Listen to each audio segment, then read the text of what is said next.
Salmo 33, versículo 12 a 14. Bem-aventurada é a nação cujo Deus é o Senhor, o povo que Ele escolheu para a sua herança. O Senhor olha lá do céu, vê todos os filhos dos homens, da sua morada observa todos os moradores da terra. Diga amém. Agora diga comigo: Senhor, fala comigo. Amém. Pode sentar um pouquinho. Sentado, estenda as suas mãos e ore pela pessoa que está do seu lado. Ministra sobre ela. Pede: Senhor, visita o coração do meu irmão, visita o coração da minha irmã. Ele precisa, ela precisa da tua ajuda e do teu milagre. Amém. Irmãos, no ano de 1992, quem já era nascido, levanta a mão. Estou vendo uns grisalhos aí que não levantaram a mão. Tá, você nasceu em 93. Aí. No ano de 1992 eu recebi um dos primeiros convites para vir pregar em Feira de Santana. Foi a primeira vez que eu vim pregar na sede da Assembleia de Deus em Feira de Santana, que mais tarde passou a ser conhecida como ADEFES, uma sigla. O pastor presidente da igreja na época era o pastor Firmino Herculano. Rígido, duro, conservador. O evento era o evento de um grupo muito conhecido na época, chamado Boanerges, que estava aniversariando. O líder do grupo era o irmão Ezequias, que hoje é obreiro na Igreja Assembleia de Deus em Ribeira do Pombal. O maestro do grupo hoje vive nos Estados Unidos e é pastor de música numa igreja americana, conhecido como Will. Naquela data eu preguei uma mensagem chamada Israel e o Brasil. Nunca mais eu falei sobre esse assunto. E esta madrugada, como eu não havia direcionado alguém para ministrar hoje à noite, e também não era minha pretensão pregar, porém, quando eu não escalo ninguém com antecedência, eu entendo que não devo colocar ninguém nessa missão a queima-roupa. Então, se é para ir a queima-roupa, vou eu. E essa madrugada, este texto e esta palavra voltou ao meu coração. Eu tenho em Deus uma grande esperança sobre a nossa nação. Isso é profético. E eu gostaria de fazer um paralelo bíblico com os irmãos sobre Israel e o Brasil. Começar lembrando que o Salmo 33 é um convite do salmista para nos alegrarmos no Senhor, por causa da sua palavra. Davi, em sua percepção ao longo desse salmo, percebe que tudo que existe é resultado daquilo que Deus disse. Davi escreve: Ele falou e tudo se fez. Ele ordenou e tudo surgiu. Ainda que alguém queira anular o fato de que a criação é resultado da ação de um ser soberano, supremo, inteligente, arquiteto, idealizador de toda a criação, não há como negar que sobre toda esta orquestra universal, o mundo, o planeta, há um grande maestro, Deus. Ele está no controle de todas as coisas. Nós vivemos dias de guerras, conflitos, tragédias, mortes, notícias ruins. Em meio a tudo isso, obviamente, temos vivido tempos de provisão, de proteção, de livramento. O Senhor está conosco e tem revelado isto.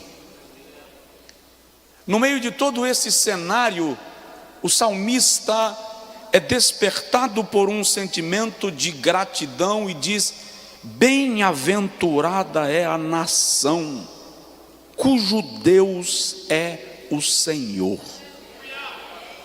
e o povo que ele escolheu para a sua herança. E é interessante, olha como o salmista diz: o Senhor olha desde o céu e vê todos os filhos dos homens. Fala com seu vizinho: ele te vê. Ele observa, diz o salmista, todos os moradores da terra desde a sua morada. É óbvio que Davi está se referindo de maneira primária a Israel, a nação eleita de Deus.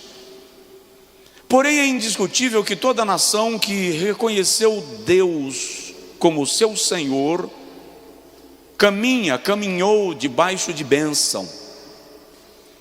Quando nós observamos a Bíblia Sagrada, nós vemos que a nação de Israel foi escolhida por Deus desde o momento que ele, Deus, decidiu fazer uma aliança com Abrão.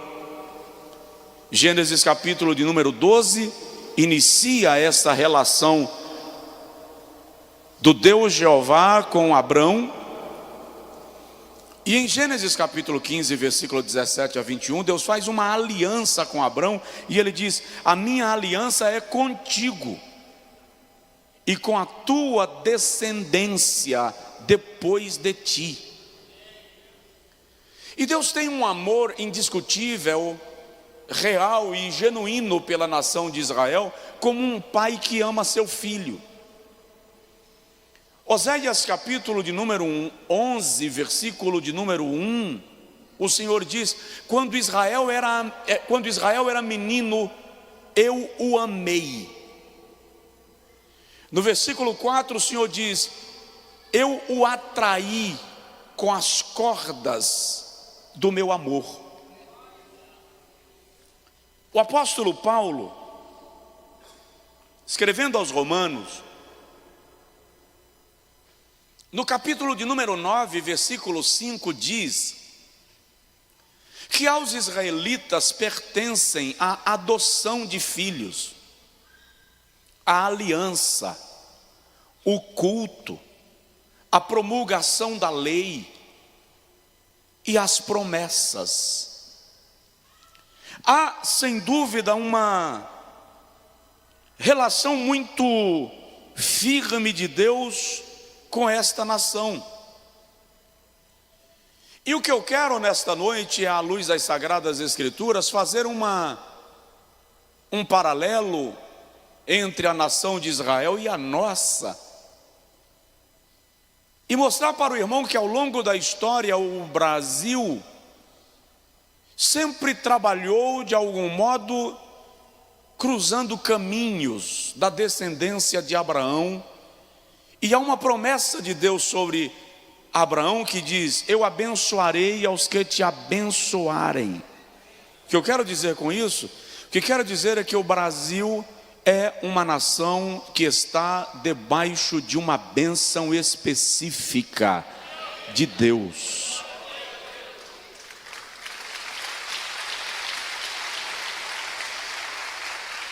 Eu vou falar de coisas que talvez você entenda que seja mera coincidência. Entretanto, coincidente ou não, o que se vê é uma providência de Deus sobre nós. Um cuidado claro de Deus sobre o destino da nossa nação. Vamos começar pensando na chamada de Abraão em Gênesis 12. O Senhor aparece a ele e diz: sai-te da tua terra, da casa do teu pai, do meio da tua parentela, para a terra que eu haverei de te mostrar, e eu engrandecerei o teu nome, e te abençoarei, e tu serás uma bênção. E abençoarei aos que te abençoarem, e amaldiçoarei aos que te amaldiçoarem, e em ti serão benditas todas as famílias da terra. Essa expressão, em ti serão benditas todas as famílias da terra, é uma expressão estritamente messiânica. Ela aponta para Cristo, descendente de Abraão, da casa de Israel, que nasceu entre os homens para salvar a todos os homens. Mas observe que a Bíblia diz: abençoarei aos que te abençoarem. Há uma forte corrente de pensamento entre acadêmicos e pesquisadores que sugere que a relação do Brasil, ou das terras que nós conhecemos como Brasil, com a nação de Israel, dista há aproximadamente 3.000 anos atrás de nós. Como, pastor, se o Brasil só tem 1.500 anos de descoberto? Pesquisadores pesquisam, e já há os que concordam, que quando Salomão fez uma aliança, Davi fez uma aliança com os fenícios e o rei de Tiro, e quando Salomão assume o trono em Jerusalém e ele decide construir um templo para Deus, que na expressão hebraica o termo é palácio para Deus, esses pesquisadores concordam. Era o rei de Tiro, Irão, quem fornecia madeira de lei, madeira nobre, para a construção do templo. Além disso, a Bíblia diz que Salomão fabricou frotas de navios para transportar os produtos que eram levados para Jerusalém. Alguns historiadores concordam, a partir de estudos arqueológicos, que a região do mundo que ofereceu madeira para aquela grande obra de Salomão, comprada na mão dos fenícios, era o que nós conhecemos hoje como região amazônica. O período de viagem era de 3 anos para vir buscar madeira e levá-la de volta. Se você pesquisar isso, a internet está cheia de artigos sobre esse assunto, e Deodoro da Sicília, grande historiador, trabalha essa tese, é ele quem defende essa tese, e a partir daí outros grandes arqueólogos e historiadores defendem a mesma tese. Revelam que no período pré-histórico do Brasil, de algum modo, estas terras já abençoaram as terras da descendência de Abraão, de modo que se aplica a nós o que a Bíblia diz para ele: abençoarei aos que te abençoarem, e amaldiçoarei aos que te amaldiçoarem.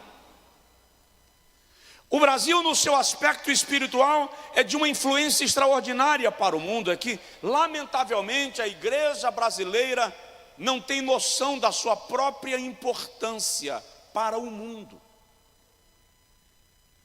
Em nenhum lugar do mundo a igreja é tão fervorosa como no Brasil. Nós exportamos missionários, mexeu no meu retorno. Nós exportamos missionários. Temos mão de obra espalhada em todas as partes do mundo, do Oriente ao Ocidente, dos países africanos às nações ricas da Europa e da América do Norte. Somos um povo abençoado de tal modo que os pregadores brasileiros estão entre os mais conhecidos do mundo. A igreja e o evangelho no Brasil cresce de forma tão assustadora e poderosa que os inimigos da fé cristã se preocupam muito com o crescimento que a igreja brasileira tem e a influência que ela exerce sobre o planeta. Foi demais, vai dar microfonia. As profecias apontam que o Brasil está no alvo profético de Deus para a última arrancada evangelizadora do planeta. Eu disse isso aqui mês passado no culto de missões. O Senhor disse a um grande missiólogo norte-americano chamado Lauren Frister: olhe para o Brasil, porque não são os americanos que hão de liderar a última arrancada missiológica da igreja, mas os povos da fala portuguesa. Há um plano de Deus para o Brasil que a própria igreja brasileira, lamentavelmente, não está sendo despertada para compreender e vivenciá-lo. E já é tempo de despertarmos do sono, para sermos a igreja que Deus quer que nós sejamos para esta nação e para outros povos. Estava em 2000 e alguma coisa, para ministrar na Convenção Internacional da ADONEP. E na hora da pregação, quando eu fui apresentado e me levantei, um pastor de uma delegação europeia me segurou no braço. E ele disse: diga para eles que a igreja na Europa está fria. Diga para ele que a igreja na Europa morreu. Mas diga também que nós da Europa não estamos pedindo um avivamento para a Europa. Nós estamos pedindo um avivamento para o Brasil, porque nós sabemos que quando a igreja brasileira vivenciar um grande avivamento, Deus vai usar vocês para abalar o velho continente. David Yong-Cho, pastor sul-coreano, quando veio ao Brasil, disse: a igreja brasileira é um leão adormecido. Mas quando esse leão acordar, o mundo ouvirá o seu rugido. Provoca a pessoa do seu lado e diz para ele assim: acorda, desperta.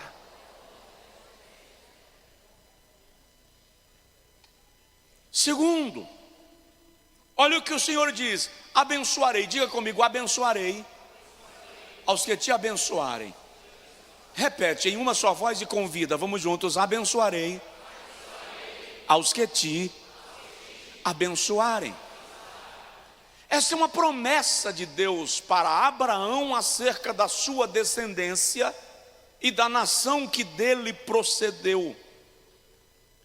Por exemplo, o Observatório de Estrasburgo revela que o maior número de terremotos e tragédias naturais na terra se dão em nações que profeticamente irão marchar contra Israel. 14 de maio, que dia foi 14 de maio? Quinta-feira? Ontem. 14 de maio é o dia do aniversário de Israel. No ano de 1948, dia 14 de maio, na Assembleia Geral da ONU, Israel foi declarado nação independente com território definido. Apesar das muitas oposições ao ato e ao fato, quem presidiu aquela sessão da Assembleia Geral da ONU foi um brasileiro chamado Oswaldo de Castro Aranha. Ele não apenas deu o seu voto favorável a Israel, como trabalhou e articulou para que o projeto fosse votado e aprovado, a fim de que a nação de Israel fosse reconhecida como nação. Um brasileiro abrindo uma Assembleia Geral da ONU, defendendo os direitos da descendência de Abraão e levando-a a ser reconhecida como nação. Nisto se aplica a promessa: eu abençoarei aos que te abençoarem. Repete: nós estamos debaixo de bênção. Repete: nós estamos debaixo de bênção. Aleluia. Agora deixa eu lhe dizer uma coisa muito importante. Todas as vezes que Israel persistiu em pecar, Deus puniu a nação por causa da sua iniquidade. A punição nunca se dá sem que o Senhor avise. A punição nunca se dá sem que haja um nível de tolerância de Deus, até que a medida da sua justiça se complete. Mas Israel foi castigado por Deus por causa do seu pecado, não obstante a aliança. O que eu quero dizer com isso? Que o Brasil também não será poupado se persistir em institucionalizar a iniquidade. Eu corrijo e castigo a todos quanto amo.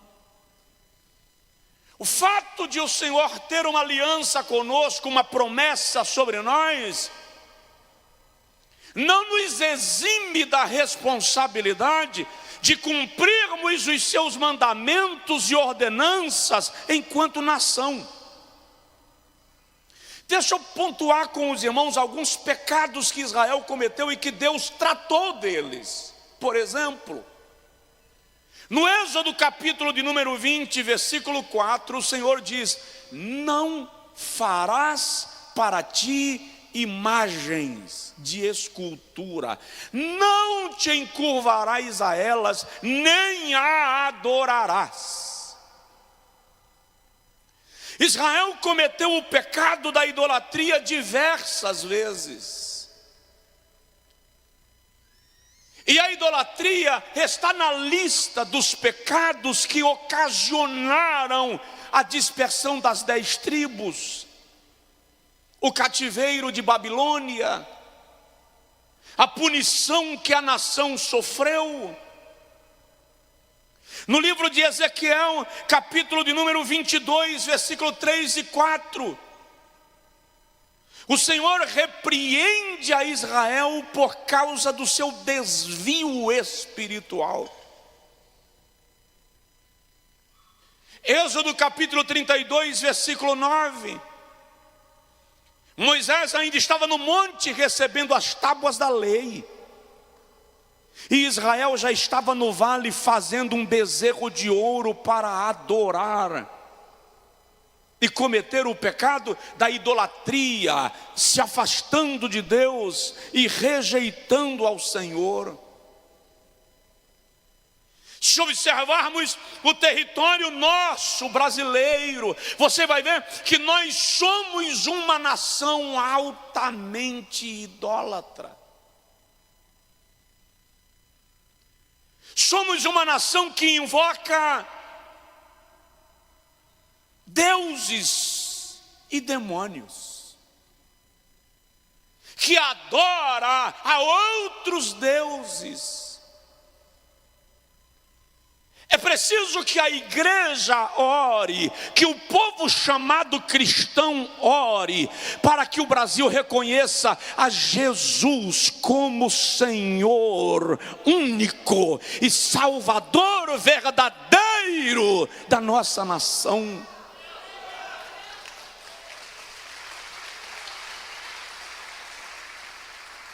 Segundo, o Senhor disse a Israel: não matarás. Êxodo capítulo 20, versículo 13. Não derramarás o sangue inocente. Ezequiel 22, 6 e 9. O Senhor declara que uma das razões do cativeiro de Babilônia foi o aumento da violência na terra de Israel. Oséias capítulo 4, o Senhor chega a repreender a Israel e diz: há violência sobre violência e assassinato sobre assassinato, por isso a terra geme e clama, e até as aves do céu perecem e os peixes do mar gemem, por causa do derramamento de sangue. O Brasil, não obstante, debaixo de uma promessa, está se tornando uma nação insana no derramamento de sangue inocente. A violência toma conta das nossas ruas e avenidas. A criminalidade cresce. O número de mortos nas ruas das nossas cidades se assemelham a números de uma guerra. E de uma guerra violenta. Reclamamos dos conflitos armados em outras nações, mas o Brasil vive uma guerra que não é mais silenciosa. Inocentes estão morrendo todos os dias da nossa nação. Chega a ser amargo assistir às notícias acerca do Brasil. A igreja precisa se levantar e se mover acerca da paz para esta nação. Os nossos presídios são cidades. Nós temos presídios com milhares de detentos. Alguns são pequenas cidades, outros são cidades de porte médio. O Brasil é dividido em territórios onde organizações criminosas, gangues e outras instituições, vamos chamar assim, do mesmo ambiente, disputam o território. E a igreja precisa começar a se concentrar, a orar pela madrugada, a clamar por esses homens e mulheres, para que a paz de Deus comece a reinar nesta nação, e esta nação seja resgatada pela misericórdia de Deus, e sejamos um país de paz.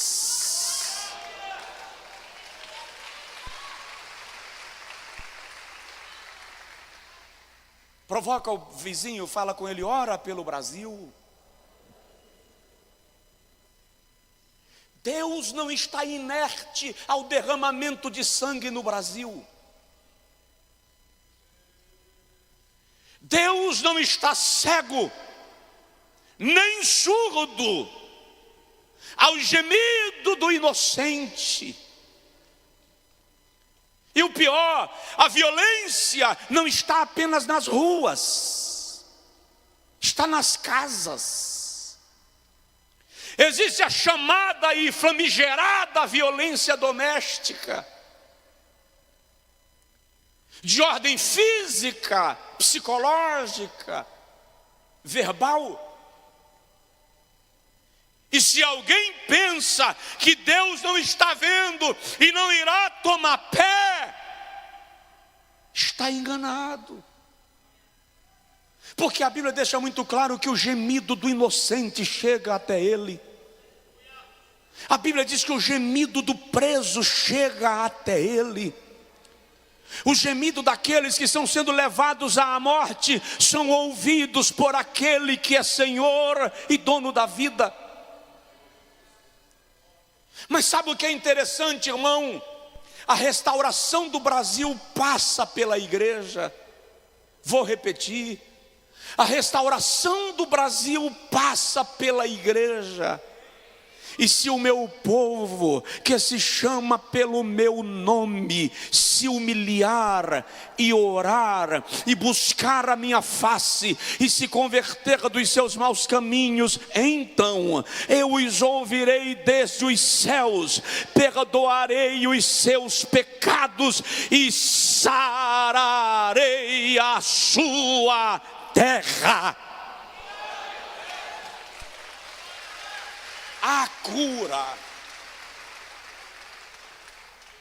a cura. Precisamos nos levantar e sairmos às ruas para orar pela nossa cidade. Precisamos transitar nas nossas avenidas, indo para o trabalho, voltando para casa, indo para a escola, estendendo as mãos e abençoando a nossa cidade. Deus chega a dar a Ezequiel uma ordem. Ele manda que ele desenhe o mapa de Jerusalém num tijolo,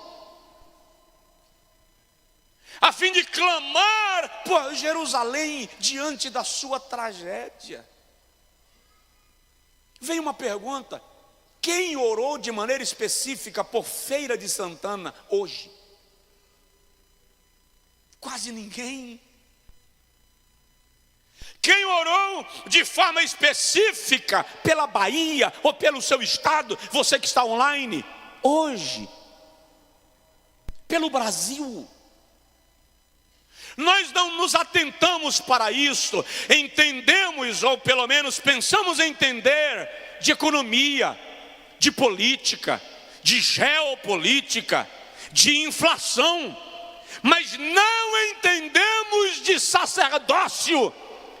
E quando Deus olha para a igreja, Ele diz: vós sois o sacerdócio real, a nação santa, o povo adquirido. A igreja cumpre papel sacerdotal nessa nação.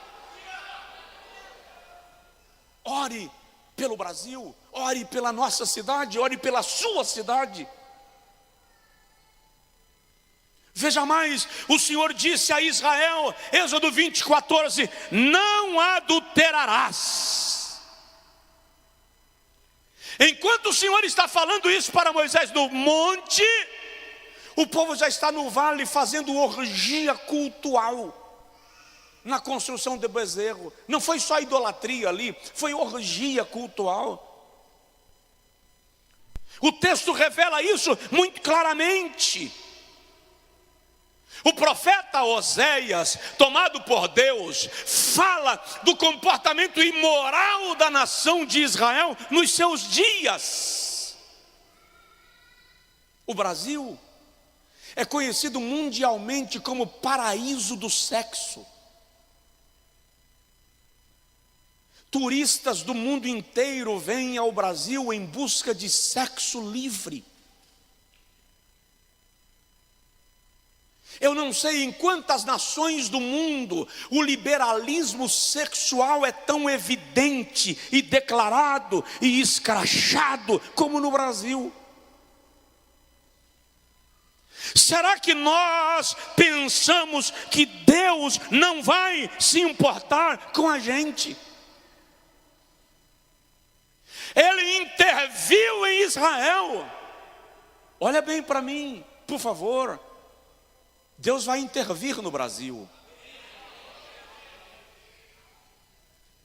E que nós nos posicionemos para que a intervenção seja com a sua mão, não com o seu braço. Porque quando Ele estende o braço, Ele desbarata as nações. Que sejamos atraídos a Deus pelo amor e não pelo anzol. Que nos movamos para Ele com humildade, sem precisar de humilhação. Que a igreja brasileira seja despertada para um posicionamento espiritual, que a tire da inércia que ela se encontra.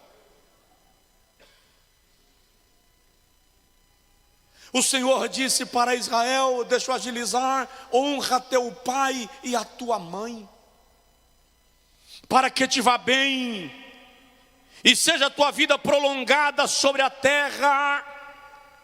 Mas também essa determinação foi ignorada por Israel. Ezequiel 22, versículo 7 e versículo 11. Esta ordem também é dada para nós como igreja, como nação. E é incrível como os pais são desonrados na nossa cultura. É incrível como os mais velhos são desonrados em nossa cultura. É incrível como as autoridades são desonradas em nossa cultura. Netos que já não honram seus avós, filhos que já não honram aos seus pais. Um jovem disse para mim um dia: pastor, o meu pai é um bêbado, prostituto, que traía minha mãe, eu não posso honrá-lo. Eu disse a ele: você está errado. Quando a Bíblia diz para obedecer, ela diz: obedecei no Senhor. Mas quando ela manda honrar, a honra é incondicional. O simples fato de ser teu pai, o simples fato de ser tua mãe, de ser teu avô, de ser tua avó, já os coloca na condição da dignidade de honra. Eu nasci numa geração que é muito difícil você ter coragem de levantar a voz contra o teu pai ou a tua mãe. Na geração que eu nasci e no padrão que eu fui educado, pais exercem autoridade sobre nós, não importa quão autoridade você se torne. Ainda que você não esteja mais sob essa autoridade, você reconhece a autoridade. Vivemos uma geração que até na igreja pais não são honrados, avós não são honrados, autoridades não são honradas. Isso precisa mudar em nossa cultura. E isso tem que começar pela igreja. A igreja, que é a coluna e a firmeza da verdade, precisa se posicionar como farol, como luzeiro.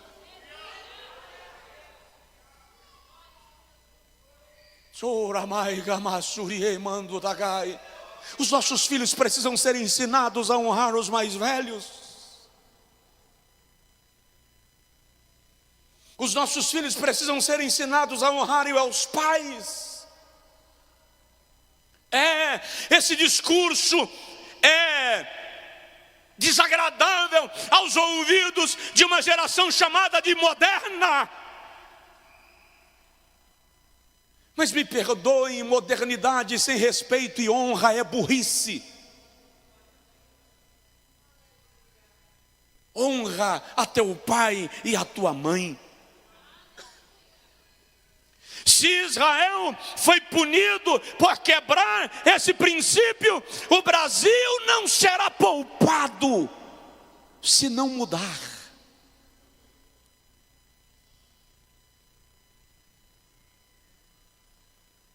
Deuteronômio capítulo 24, versículo 16, o Senhor diz assim: não se farão morrer os pais pelos filhos, nem os filhos pelos pais. O Senhor está dizendo: o inocente não pagará pelo culpado.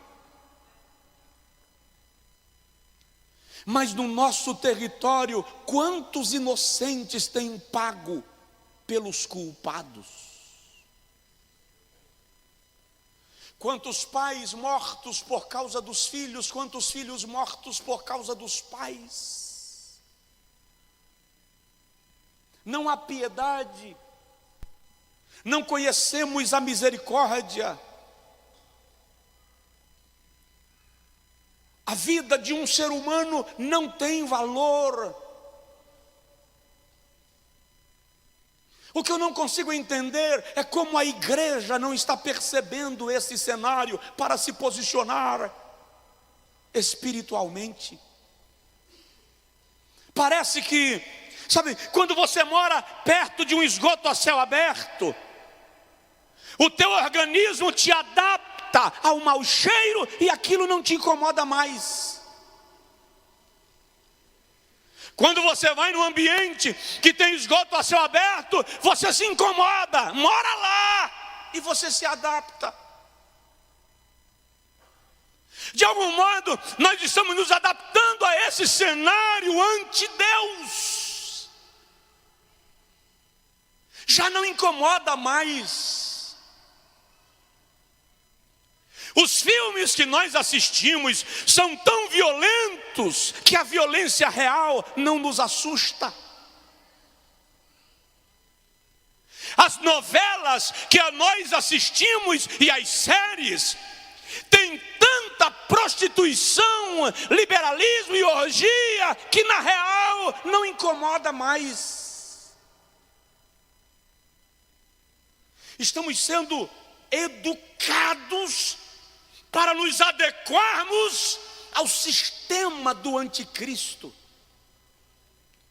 Mas houve uma verdade: você não precisa se adaptar ao sistema do anticristo, porque quando ele estiver reinando, você não pretende estar aqui. O nosso padrão é o céu, o nosso padrão é a glória, a nossa pátria está nos céus, de onde aguardamos o nosso Senhor e Salvador Cristo Jesus. Só quem recebe esta palavra dá um glória a Deus, louve, enalteça ao Senhor.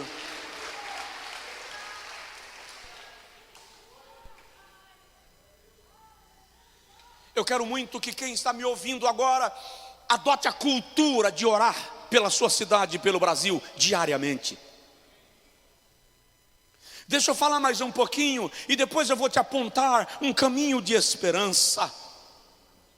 O Senhor disse a Israel em Êxodo 22:7 e em Zacarias 7:10 que o órfão e a viúva deveriam ser protegidos, amparados e assistidos. Vivemos numa nação onde órfãos, viúvas e os chamados desvalidos esmolam, passam fome. O fato de ter havido comida na tua mesa hoje não significa que em todas as mesas do Brasil teve comida. É porque nós nos fechamos no nosso mundo. Como a gente anda de carro, a gente pensa que todo mundo anda de carro.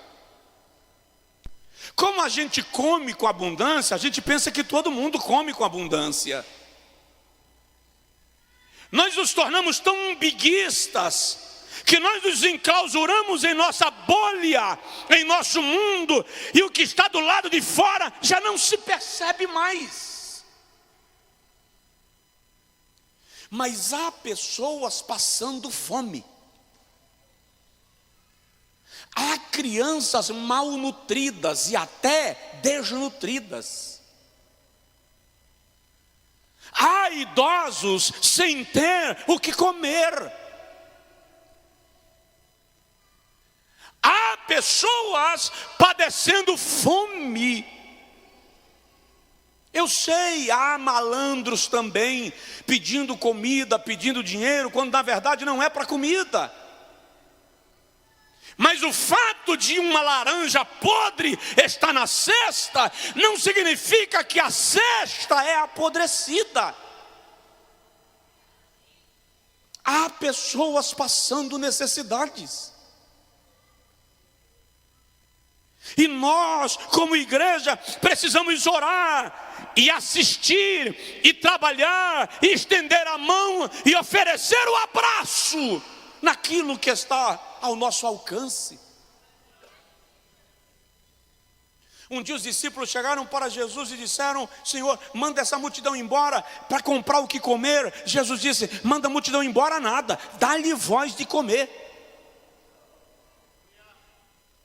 Jesus está dizendo: seja dispensa, seja provisão, seja a resposta de Deus para o milagre que alguém espera. Fala aí com o teu vizinho: você pode ser a resposta que alguém espera.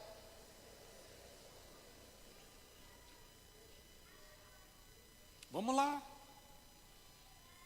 Foi dito aos hebreus que eles ajustassem as suas medidas, Levítico 19:35,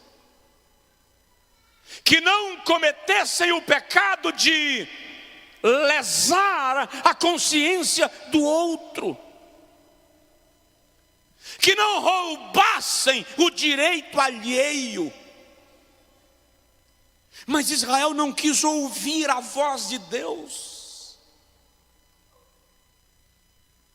Quantos que estão sendo lesados? Às vezes não é só o preço que é alto, é a medida que foi alterada. 1 quilo não é 1 quilo, 1 litro não é 1 litro. A mercadoria custa X, eu cobro X e meio. Eu recebo dinheiro para uma missão e na hora de pedir a nota, eu peço a nota com um valor a mais. Ei, se a tua riqueza é roubada do bolso de alguém, não é riqueza, é maldição. Se alguém foi lesado para você receber o que você tem não é teu. Isto não é bênção. Deus não precisa de jeitinho para te abençoar. Deus não precisa que você dê um golpe no seguro para receber o valor. Não, Deus não precisa. Ele é dono de todo o ouro e de toda a prata, e Ele abençoa aquele a quem Ele decide abençoar.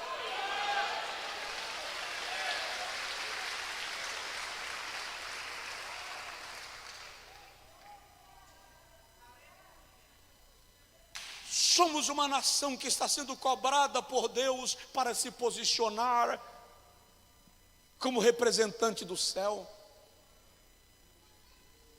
Somos uma nação cristã, vou lhe provar isso. Tem gente aí que não gosta dessa ideia. Essa pregação vai chegar ao ouvido de alguém que entende que o Brasil não pode continuar como uma nação cristã. Mas presta atenção, está no sangue, está no berço, está na Gênese.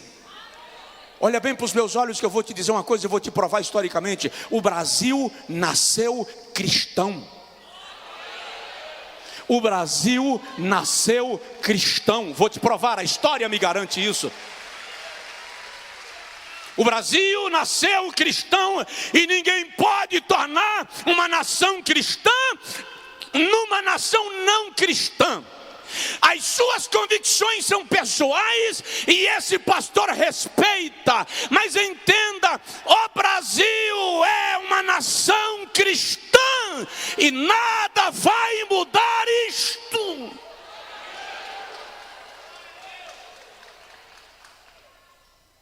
Qual é a esperança? Deixa eu lhe falar um negocinho rápido. Você sabia que originalmente a palavra Brasil não é com S, é com Z?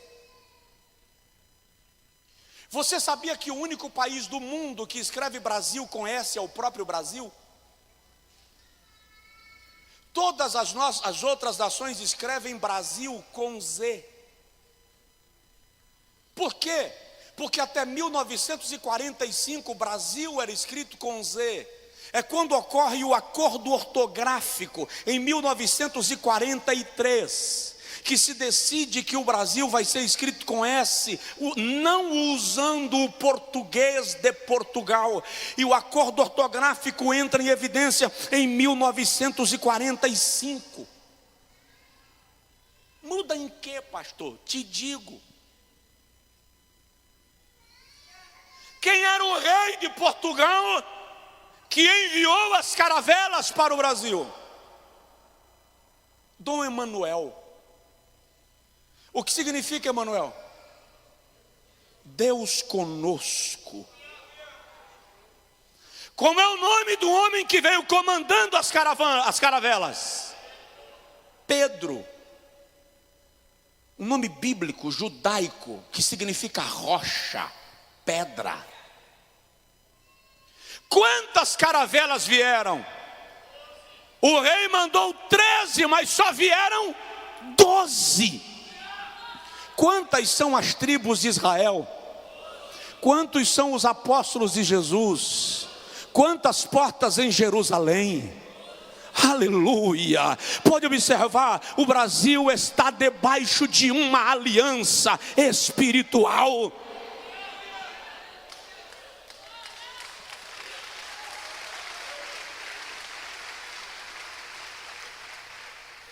Que dia eles chegaram no Brasil? Na Páscoa. A Páscoa é uma festa judaica que foi assimilada pela igreja cristã, porque para Israel ela simboliza a libertação, para a igreja ela simboliza nova vida, novo começo, nova dispensação. Por isso que o monte que eles avistaram foi chamado de Monte Pascual. Observe mais, Frei Henrique de Coimbra, o líder espiritual das caravelas, quando veio para o Brasil, não trouxe nenhum outro símbolo religioso, senão uma cruz. Ah, você não entendeu.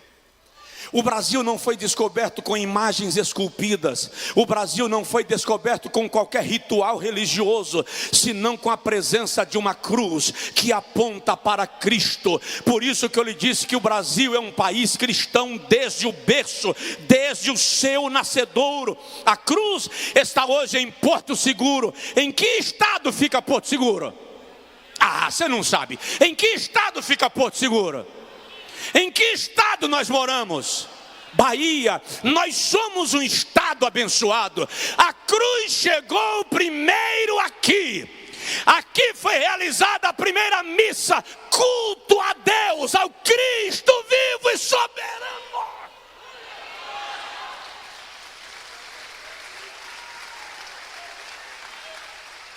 Está lá na Coroa Vermelha, em Porto Seguro. Pero Vaz de Caminha, quando escreveu a sua primeira carta ao rei de Portugal, dando notícias da viagem, disse: é nossa responsabilidade evangelizar esta terra. É nossa responsabilidade o quê? Evangelizar. Qual é a missão principal da igreja? Evangelizar. Provoca o vizinho, fala com ele: é nossa responsabilidade evangelizar esta terra. É nossa responsabilidade evangelizar esta terra. É nossa responsabilidade evangelizar esta terra.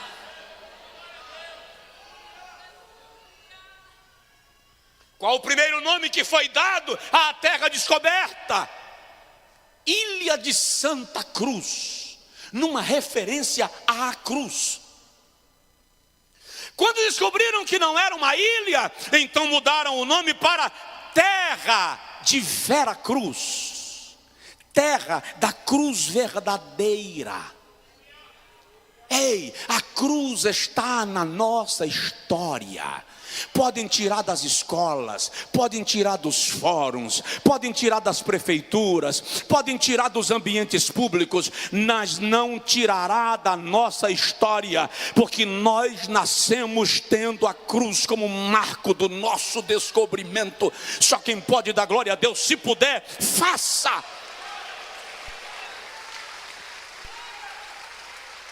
Nós temos a mensagem da cruz. Por isso que o compositor disse: sim, eu amo a mensagem da cruz, até morrer eu a vou proclamar. Levarei eu também minha cruz.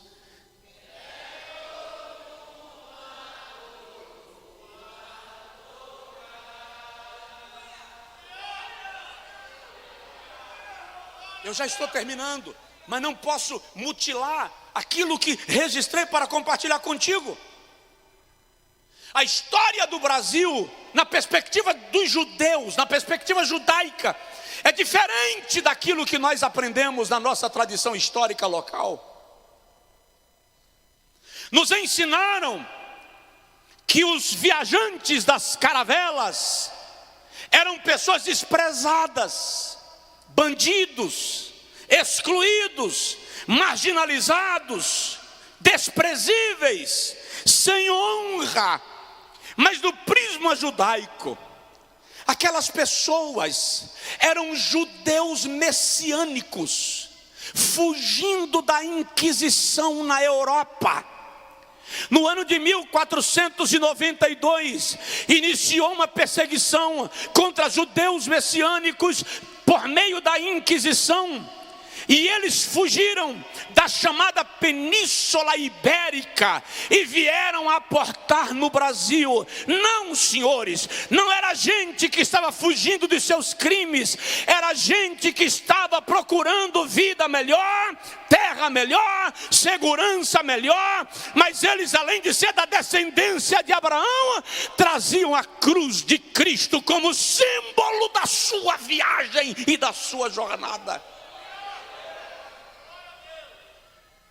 Dados históricos comprovam que aqueles judeus, que na nossa colonização existe uma presença judaica muito forte. E é a partir daí que se compreende o nome Brasil.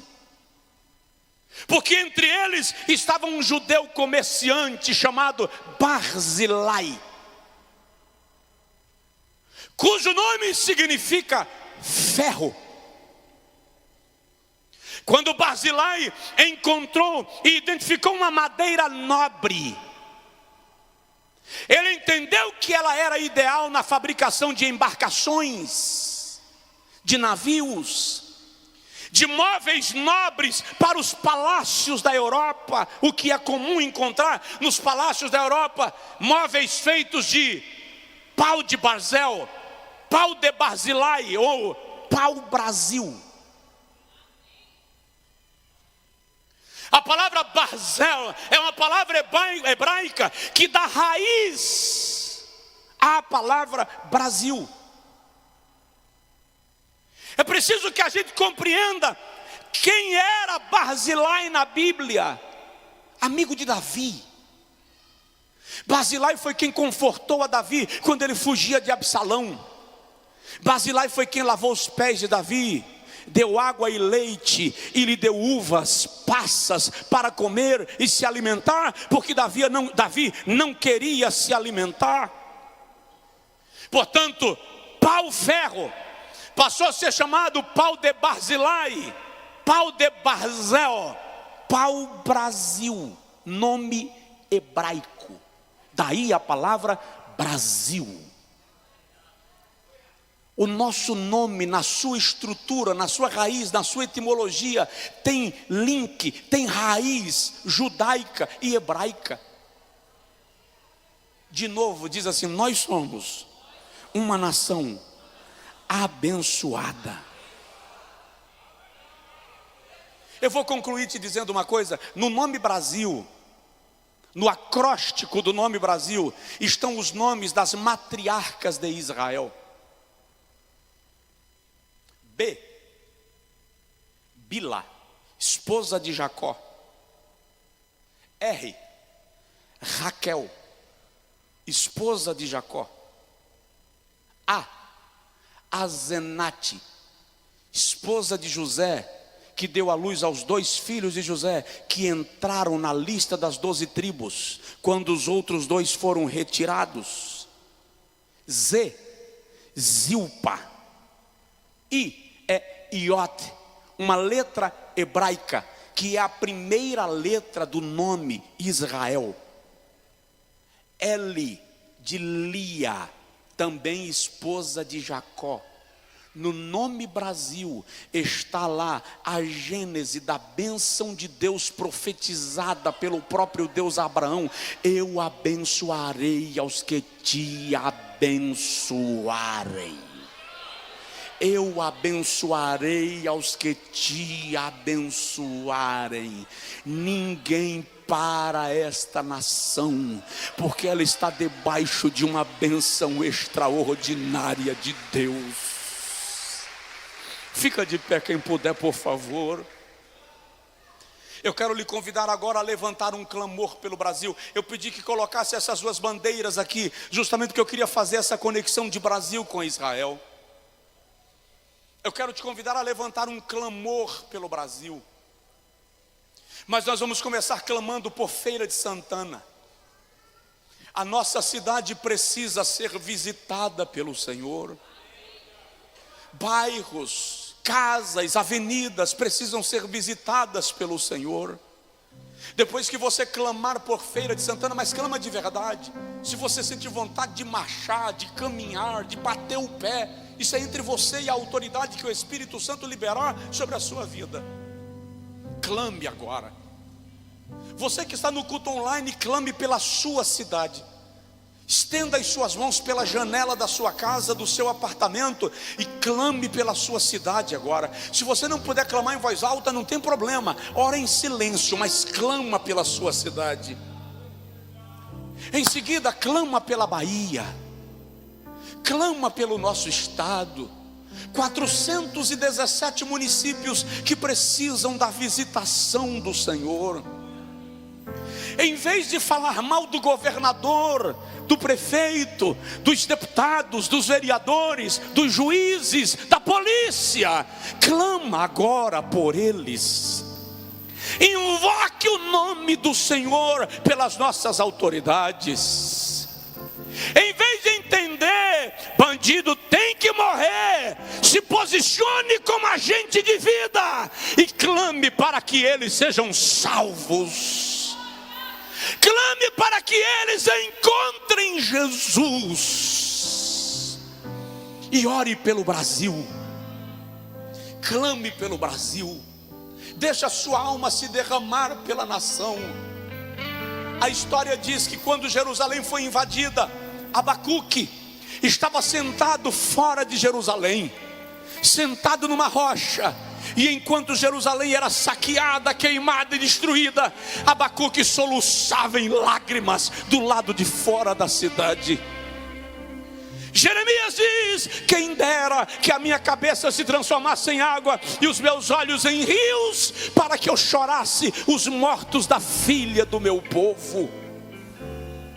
É a hora de a igreja clamar pela nação. É a hora de profetizarmos sobre a nossa nação, que ela está debaixo de uma bênção poderosa de Deus. Pode orar. É a hora de nos levantarmos contra principados e potestades que querem levar esse país à destruição, ao derramamento de sangue, a se levantar contra Deus. Satanás quer, e tem umas mentes diabólicas querendo uma guerra civil nessa nação, mas ela não vai acontecer. Ela não vai acontecer, porque o Espírito Santo vai despertar a sua igreja nesta nação. Pai, eu te peço, derrama sobre nós o espírito de súplica agora. Leva o teu povo a um clamor espiritual e profético acerca do Brasil. Nós oramos agora pela nossa nação, Senhor. Reveste pastores, diáconos agora de autoridade profética. Posiciona a tua igreja com unção sacerdotal agora, para clamar pela nossa nação. Que as nossas crianças, que os nossos adolescentes sejam provocados a orarem pela nossa pátria. Nós começamos clamando por Feira de Santana, nossa cidade. E cada pessoa que me ouve e cultua comigo agora está clamando pela sua cidade, onde estiver. Nós abençoamos esta cidade, Senhor. Nós abençoamos as ruas e avenidas, bairros de Feira de Santana. Nós abençoamos o prefeito dessa cidade. Nós abençoamos os vereadores dessa cidade. Nós abençoamos a polícia dessa cidade, a polícia militar, a polícia civil, a polícia federal, a polícia rodoviária, professores e alunos. Nós abençoamos aqueles que estão no mundo do crime. Pedimos, Jeová, que eles tenham um encontro com a graça. Nós clamamos por Feira de Santana agora. Clame, erga a sua voz e clame. Erga a sua voz e clame. Ajoelhe se quiser, deite se achar melhor, mas clame por Feira de Santana. Nós clamamos pela Bahia, Senhor. Nós abençoamos o nosso estado. E aqueles que estão comigo espalhados no Brasil e no mundo estão clamando pelo seu estado. Nós decretamos que a Bahia é do Senhor, que os 27 estados da nossa federação são do Senhor. Nós abençoamos o Brasil. Nós abençoamos o Brasil. Feliz é a nação cujo Deus é o Senhor. Nós oramos pelo presidente desse país, Senhor. Nós oramos pelo presidente Jair Messias Bolsonaro e pedimos que ele seja guiado pelo Espírito Santo, que ele seja revestido do Espírito Santo.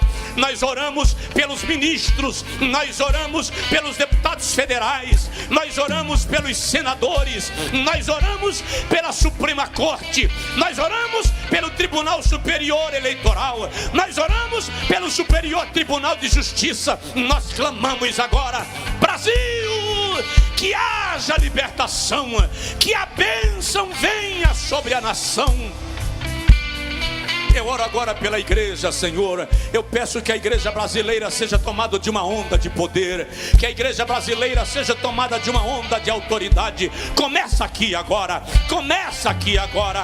Vento do Espírito Santo, vem e sopra nesta casa, vem e sopra nesta casa. Move-te agora sobre a tua igreja, faz o teu povo ser revestido de poder. Espírito de Deus, dá sinais, nos dá sinais de que a tua igreja está sendo movida em glória. Nos dá sinais. Levanta agora o teu povo com clamor. Leva alguns ao pó, outros saltem profeticamente, faz alguns dançarem na unção do Espírito Santo. Meu Pai, faz com que os nossos pastores sejam cheios de autoridade agora, cheios de unção. Nós abençoamos as forças armadas do Brasil, o exército, a aeronáutica, a marinha. Nós abençoamos em nome de Jesus. Espírito de Deus, sopra nesse lugar agora, sopra nesse lugar agora, sopra neste lugar agora. Você que está em casa, recebe a unção do Espírito Santo. Igreja, abre a boca, ergue a voz, quebra o protocolo, quebra o gesso, sai do seu lugar se você desejar. Clame pelo Brasil. É o Brasil dos nossos filhos, é o Brasil dos nossos netos. A nossa nação está debaixo de bênção. A igreja tem que se posicionar, a igreja precisa clamar, a igreja precisa profetizar.